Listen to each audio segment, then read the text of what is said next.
विधानसभा निवडणुकीचा काल लागलेल्या निकालामध्ये महायुतीने जोरदार मुसंडी मारत महाविकास आघाडीला चितपट केलं।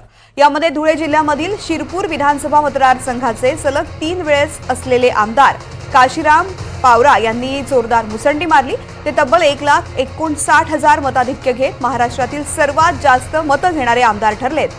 त्यांच्याशी संवाद साधलाय आमचे प्रतिनिधी नागिंद मोरे यांनी।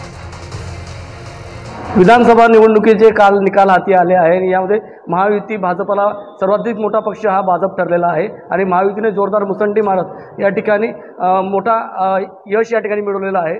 आणि अशातच महाराष्ट्रामध्ये सर्वाधिक जास्त मतं घेणारे आमदार म्हणून धुळे जिल्ह्यातील शिरपूर तालुक्यातील आमदार काशीराम पावरा यांनी तब्बल 1,59,000 मतं घेऊन या ठिकाणी जोरदार कमबॅक या ठिकाणी केला आहे आणि सलग ते 4 वेळा शिरपूर विधानसभेतून निवडून गेले आहे। सध्या आपल्यासोबत काशीराम दादा पावरा आहेत।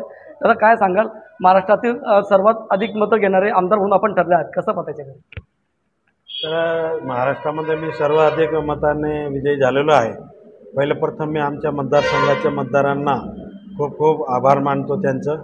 आणि आम्ही 5 वर्षापासून आमच्या मतदारसंघामध्ये व्यक्तिगत योजना असेल, सार्वजनिक योजना असेल किंवा तालुक्याच्या विकासाचं असेल, हे तिघं घेऊन आम्ही तालुक्यामध्ये काम करत असतो। आणि 5 वर्ष काम करत असल्या कारणाने सगळ्या मतदारांनी आम्हाला स्वीकारलेलं आहे आणि त्यामुळे जास्तीत जास्त वोटिंगने आम्हाला त्यांनी मतदान देऊन महाराष्ट्रामध्ये 1 नंबरचा आमदार मताधिक्य घेऊन निवडून दिलं।